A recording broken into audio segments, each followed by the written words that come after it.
Hoje o nosso tema é a matéria mental. Embora o termo possa parecer estranho quando nós dizemos matéria mental, na realidade nós pensamos e, ao pensar, nós emitimos, criamos formas que permanecem conosco. Todos nós, espíritos, somos essa centelha divina.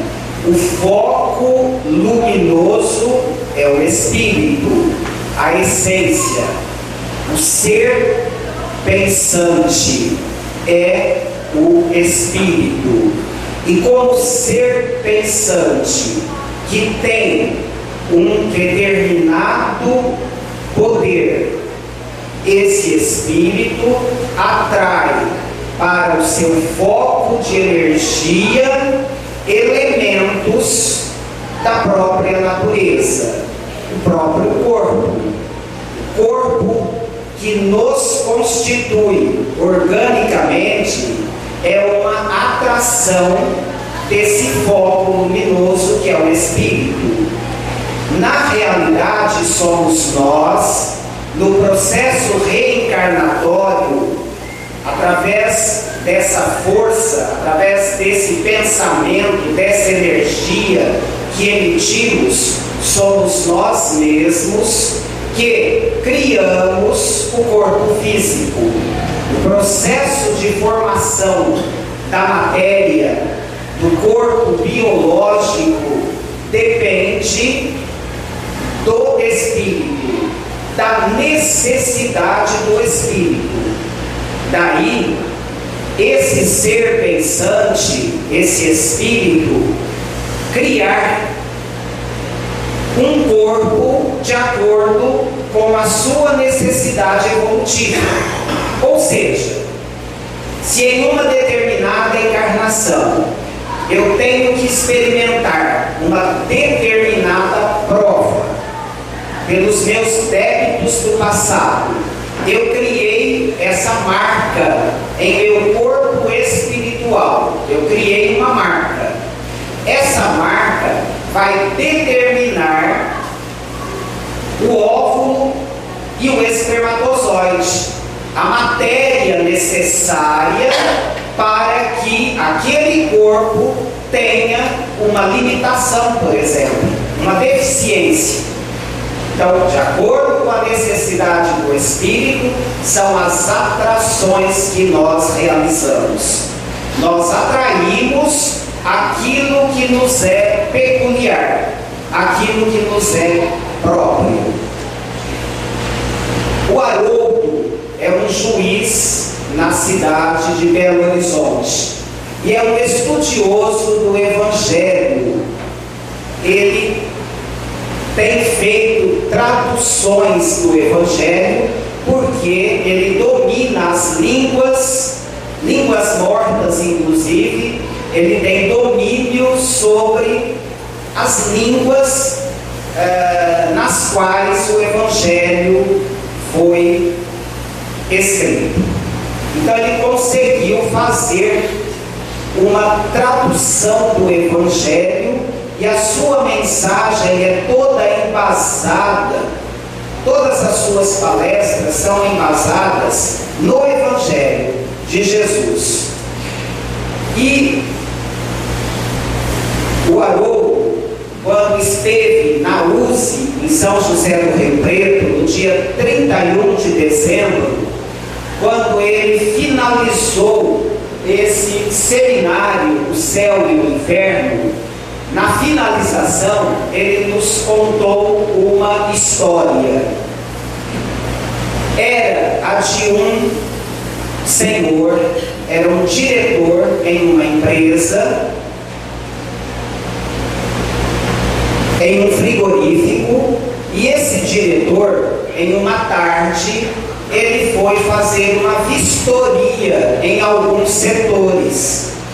E ao passar pela Câmara Fria, faltavam poucos minutos para fechar, e ele adentrou a Câmara Fria, não perceberam que ele estava ali, e um dos empregados fechou a Câmara Fria.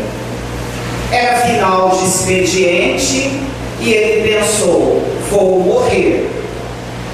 Se não perceberem, os funcionários só retornarão amanhã.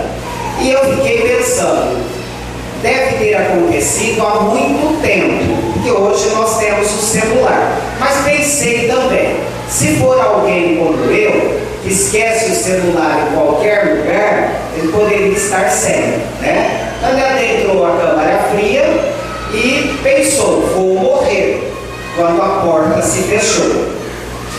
Passados 10 minutos, a porta se abriu. Era o vigia. E ele disse: doutor, eu tinha certeza que o senhor estava aqui. Mas como você sabia que eu estava aqui? Olha, doutor, todo dia, quando eu chego, o senhor diz: bom dia. Todo dia, quando o senhor vai embora, que sai antes de mim, o senhor faz questão de se despedir. O senhor passa por mim e se despede. Hoje eu percebi que já não havia mais ninguém na empresa, mas o senhor não havia se despedido de mim. Então eu pensei: ele está preso em algum lugar. E o primeiro local em que eu pensei foi a Câmara Fria. E aí vem a pergunta: por que ele foi salvo? Por gestos pequenos, graças a pequenos gestos. Se ele não tivesse o hábito de dizer: bom dia, até amanhã, fique com Deus, provavelmente ninguém teria percebido. Então nós carregamos em nós mesmos aquilo que verdadeiramente somos, aquilo que realizamos, aquilo que nós fazemos do nosso dia a dia. E o Haroldo disse: na verdade, nós precisamos de pequenos gestos. É um bom dia com intenção. Nós precisamos dizer bom dia com intenção de que aquele companheiro tenha realmente um bom dia. Nós precisamos olhar para o irmão, para o amigo, como alguém que se solidariza em seus momentos de dor. Nós precisamos olhar para o outro com os olhos da amizade, do carinho, da fraternidade. São esses pequenos gestos que fazem de nós seres melhores. Se não modificarmos a rota, se não nos desviarmos dos caminhos tortuosos, nós estaremos criando para nós mesmos infernos. Então trazemos em nós o céu ou o inferno que criamos. Está tudo em nós. Então este irmão, o diretor desta empresa, ele foi salvo graças ao bom dia, até amanhã, fique com Deus. Foi isso que o livrou de morrer naquela Câmara Fria. Merecimento. Merecimento. Então nós precisamos pensar, quando Emmanuel, quando André Luiz e outros espíritos dizem que quando fazemos o bem, ou quando ferimos alguém, na realidade, nós não estamos fazendo bem ou ferindo alguém. Nós estamos ferindo a nós mesmos. Porque aquele que foi ferido, se ele conseguir perdoar, ele não foi ferido. Ele já conseguiu amortizar, ele já conseguiu eliminar de si a causa de sofrimento. Porque o que nos faz sofrer é a nossa incapacidade de perdoar, de compreender, ou o nosso desejo de ferir, de agredir. O desejo de ferir, de agredir, já são agressões praticadas contra nós mesmos. Quando eu penso que estou agredindo alguém, o principal agredido sou eu. Criei em meu perispírito marcas negativas, marcas que eu terei que reparar. Mas na realidade eu fui o primeiro agredido. Nós sempre pensamos no revide. Nós pensamos no revide. Eu fui agredido. Eu tinha o direito de falar tudo o que eu disse e muito mais. Nós pensamos assim. Quando revidamos, na realidade, nós estamos criando marcas no próprio perispírito. E o agressor, ele já criou as suas marcas. Ele já é infeliz. Quando eu revido, eu estou criando marcas em mim. Então, perdoar, compreender, aceitar o outro como ele é, faz bem para mim. Não é para o outro. É um equívoco pensar que, ao perdoar, o maior beneficiado seja o outro. Ao perdoar, o maior beneficiado sou eu, porque eu estou eliminando uma carga negativa. Eu estou eliminando um peso. Eu estou me desfazendo de algo que lesa o meu perispírito e posteriormente a matéria. Já ouviram quando alguém diz: a minha mágoa gerou um câncer? Foram mágoas acalentadas durante anos. É lógico que não é aquela mágoa passageira, né? Porque nós ainda somos humanos e muitas vezes nos deixamos contagiar por esse sentimento inferior. Mas quando guardamos a mágoa, cuidamos dela como algo nosso, cuidamos da mágoa, fazemos questão de pensar todo dia naquele sentimento, naquela revolta. Por que ele fez isso comigo? Ele não tinha o direito. E aí nós estamos fazendo o quê? Criando enfermidades para nós mesmos. E isso hoje não é uma questão religiosa. Hoje, a própria ciência está chegando a essa constatação de que sentimentos e pensamentos inferiores geram desequilíbrios que acabam por afetar o corpo físico, fígado, estômago. Isso acontece com todos nós, mais com alguns, menos com outros, mas é uma realidade, é uma constatação.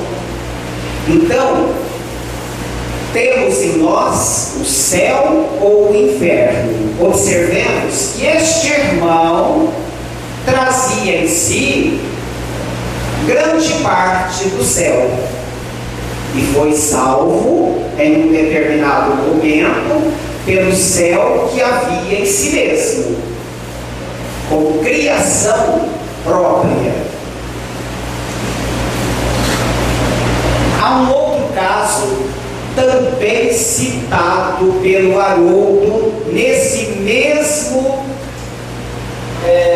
seminário O Céu e o Inferno, no dia 31 de janeiro de 2015, na USE de São José do Rio Preto. O Haroldo diz que tem um amigo e toda vez que eles vão a um evento, a um congresso, toda vez que eles participam de alguma solenidade e que esse amigo vai com o seu carro, ele reforça: é meu amigo, é real, eu conheço.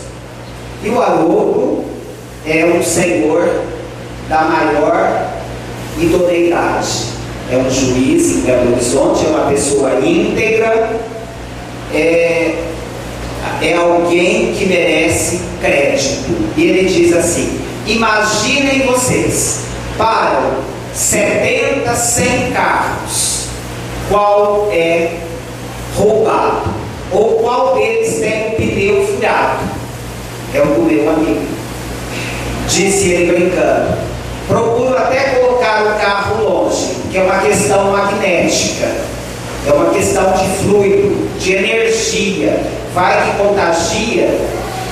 E ele diz: mas por que isso acontece? Porque sempre com esse amigo, o amigo poderia pensar: não tenho mesmo sorte.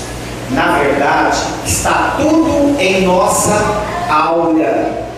Aura é essa energia que nos envolve, energia do que nós criamos pelo pensamento e sentimento. Essa energia que nos envolve, ela faz com que, pensem comigo, eu sou o assaltante, o Nanico tem lá o carro, está lá parado, ele vai ser o alvo, o Bibi está com o outro carro. Então, os espíritos se aproximam de mim, que tenho o desejo de assaltar, sou o assaltante, e me dão a sugestão, sem que eu perceba, vou imaginar que é um pensamento meu, eu vou roubar esse carro. Mas já está no karma dele, ou do Bibi, que eu vá nesses dois carros, ou em um deles. Tudo isso, e nós não percebemos isso, nós não percebemos, mas nós somos regidos, nós somos dominados por essas energias que estão em nosso entorno. Então eu me aproximo e tenho a intuição, embora eu não perceba que é uma intuição, para que eu vá até aquele carro, porque ele tem já aquele débito, ele tem já aquela energia que atrai, que faz com que eu vá até aquele carro. Olha como é interessante, como é a nossa vida, isso tanto no campo do bem quanto no campo do mal. Nós somos atraídos, as coisas acontecem de acordo com aquilo que faz parte do nosso programa. E existem tantos fatos, que se nós analisarmos em nosso entorno, na nossa cidade, no nosso dia a dia, ou chega um amigo e nos conta uma história e a gente diz: olha de que forma a vida se encarregou de devolver a esse irmão ou a essa irmã o que ele semeou no passado. O pensamento negativo que ele emitiu, que ele criou. São tantas as histórias. E nós ficamos, basta termos olhos de ver, basta que tenhamos essa visão aguçada para o plano espiritual. Cada ocorrência, cada fato na vida nossa ou de qualquer irmão, seja uma lição de vida para cada um de nós, não no sentido de apontar, de criticar, mas no sentido de aprendermos lições para a vida, né? Que a gente tenha esse olhar, tenha essa visão.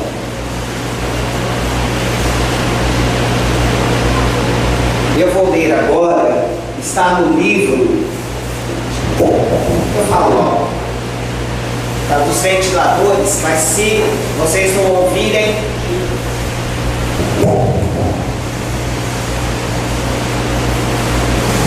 essa fala é de André Luiz, está no livro Mecanismos da Mediunidade. Mecanismos da Mediunidade.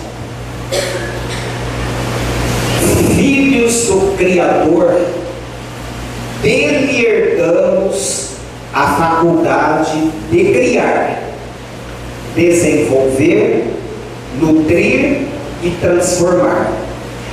Podemos arrojar de nós a energia atuante do próprio pensamento, estabelecendo em torno de nossa individualidade o ambiente psíquico que nos é peculiar.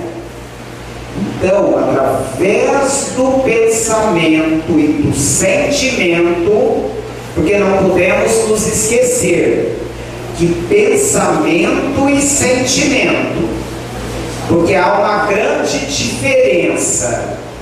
Quando uma mãe está brava com seu filho, em razão da sua preocupação, e aparentemente ela agride o filho com palavras, tal é a sua preocupação, mas dela é emitida uma força tão poderosa de amor que o valor não está nas palavras, mas na intenção. Se uma outra mãe deixa o filho fazer tudo o que quer, liberdade total, o filho pode ir para onde quer, pode fazer tudo o que ele quiser, que ela não está preocupada.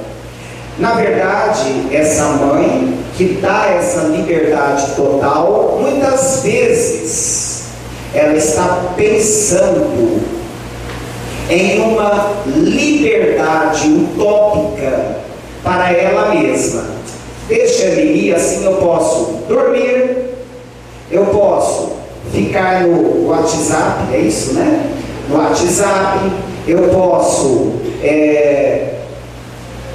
ter a minha vida tranquila. Deixe ele ir. Essa mãe, embora não tenha usado palavras agressivas, ela foi omissa.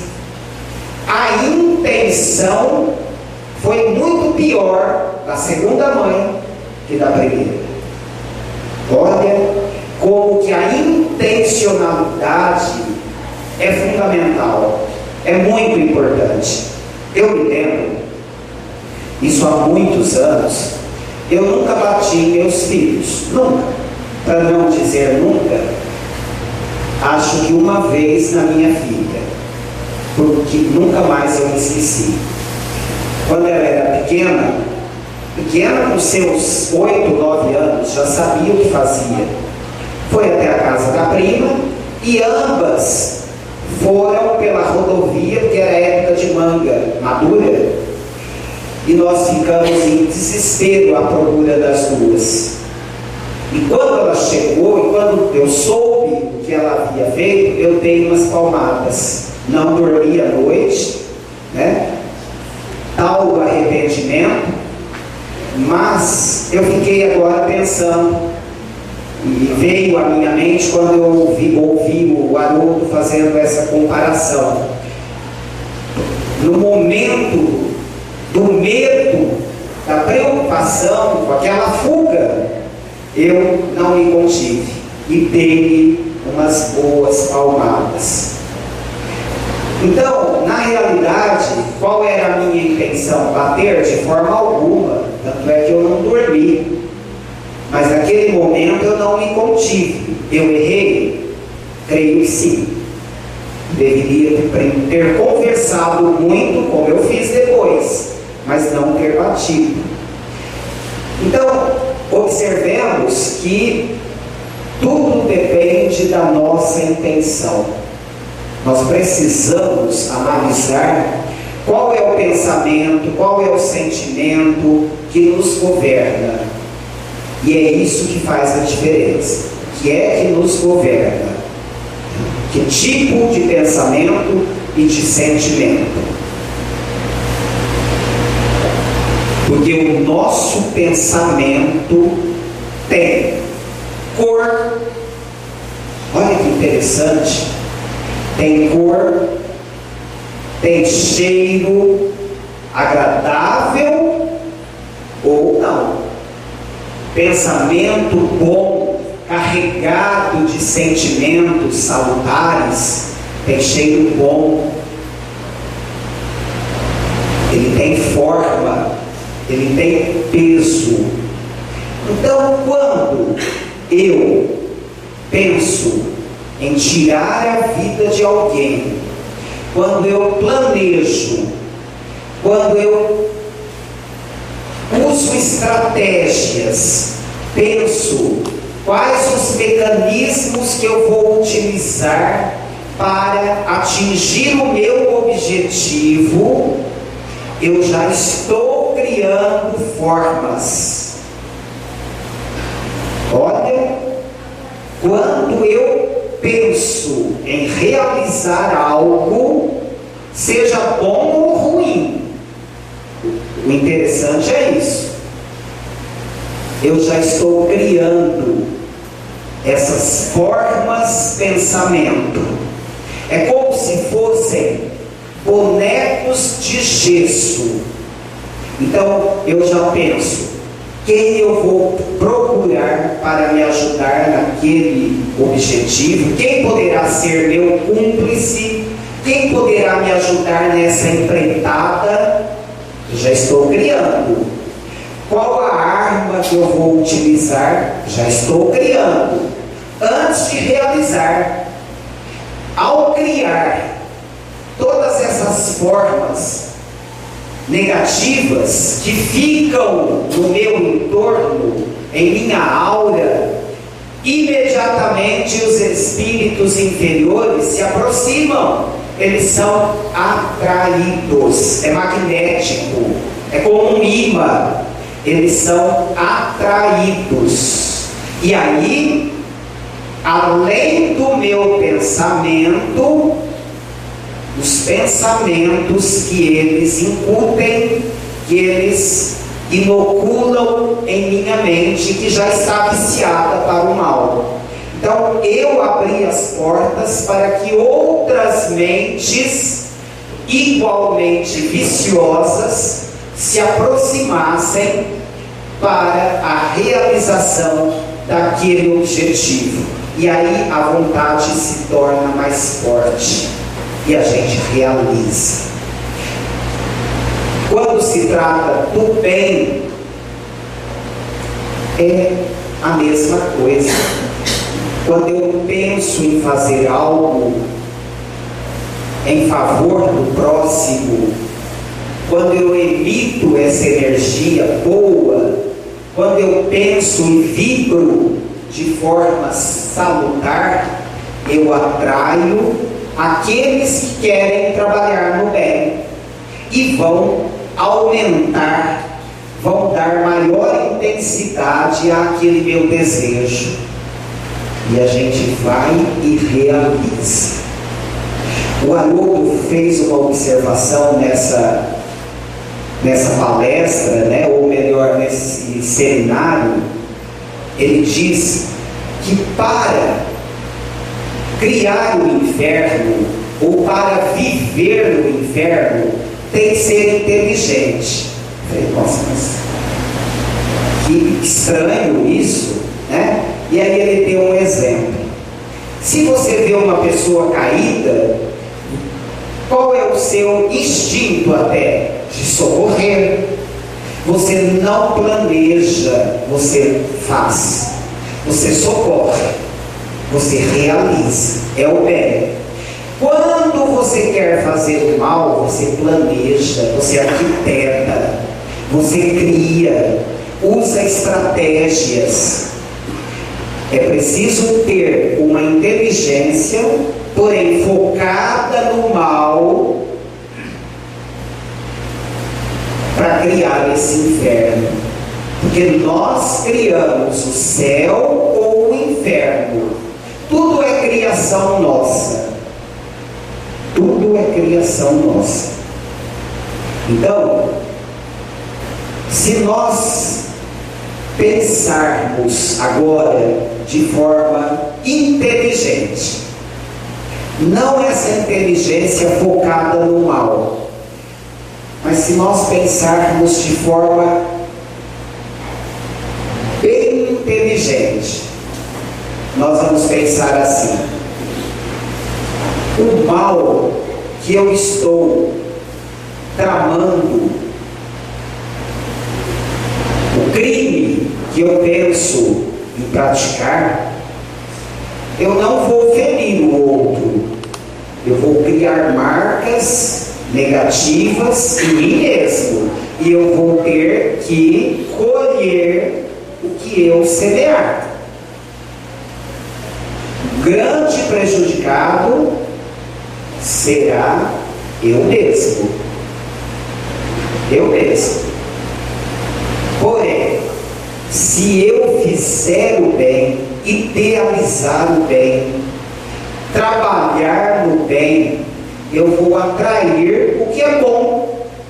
Olha, por isso que Emmanuel usa a célebre frase que eu sempre falo, vocês já devem estar cansados de ouvir: se o malandro soubesse o quanto é bom ser bom, ele seria bom até por malandragem.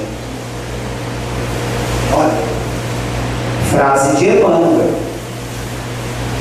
É que o malandro não sabe que se ele fosse bom, ele só atrairia o que é bom. Por isso ele faz tanta maldade, comete tantos crimes.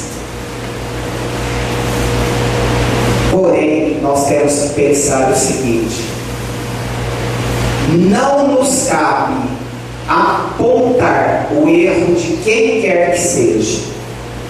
Não nos cabe apontar. Por quê? Eu posso pensar assim: mas aquele garoto, por que se desviou do caminho do bem? Por que hoje um jovem tem cometido tanta violência? Por que ele não se corrige? Claro, ele está no caminho do erro. Porém, nós não podemos nos esquecer que cada um de nós vive sob determinadas circunstâncias. Temos que pensar, eu tive um pai, uma mãe, um lar bem estruturado? Tive. Eu pude ir para a escola já com 5, 6 anos, hoje com menos, né? Eu pude frequentar os bancos escolares, receber a orientação segura dos meus mestres. Eu tive essa oportunidade, tive. E aquela criança teve um pai, teve uma mãe, teve essa mesma oportunidade, teve um pão em sua mesa todos os dias, teve essa estrutura. E se fosse eu? Então nós hoje não cometemos esse tipo de delito, mas nós tivemos uma estrutura que nos deu suporte para sermos o que somos. E se não tivéssemos essa estrutura, qual seria a nossa conduta? Sabemos? Então não podemos julgar. Não podemos julgar a quem quer que seja, que se nós estivéssemos no lugar daquele irmão, em qualquer circunstância da vida, talvez agíssemos da mesma forma, ou pior. Ou pior. E eu quero deixar assim, bem claro que tudo que eu estou falando hoje foi embasado nesse estudo, tá? Embasado nesse seminário e em outros proferidos pelo Haroldo, que é um grande estudioso. Então vamos repensar, antes de apontar o dedo para o outro, como dizia a dona Leonides, quando nós fazemos isso aqui para alguém, 2 dedos estão apontados para o outro e 3 se voltam para nós mesmos. 3 se voltam para nós mesmos. Talvez sejamos mais culpados que o outro. Então, que a gente pense, que a gente mude a rota, que nós sejamos mais flexíveis, como disse o Oceander na palestra anterior. Ter flexibilidade é fundamental na vida, não só para os músculos, não só para o corpo, flexibilidade de espírito, flexibilidade nas ações, flexibilidade ao analisar situações e condutas, para não atirarmos pedras ou para modificarmos a nossa própria conduta. Então, fica essa mensagem para a noite de hoje sobre as muitas formas de pensamento, sobre a energia mental, que é poderosíssima. A energia que nós emitimos é a mesma energia que nós atraímos. A mesma forma de pensamento que nós criamos, é com essa forma de pensamento que nós receberemos auxílio ou influências negativas. Tudo depende de nós. Tudo depende das escolhas. Quem é dono do pensamento e do sentimento? Sou eu. Então eu sou o artífice, eu sou o arquiteto do meu próprio destino. Sou eu que crio. Não é algo traçado como se nada pudesse ser mudado. A cada dia eu estou criando um destino novo. A cada dia eu estou modificando a minha rota, o caminho que eu vou trilhar pelas formas de pensamento.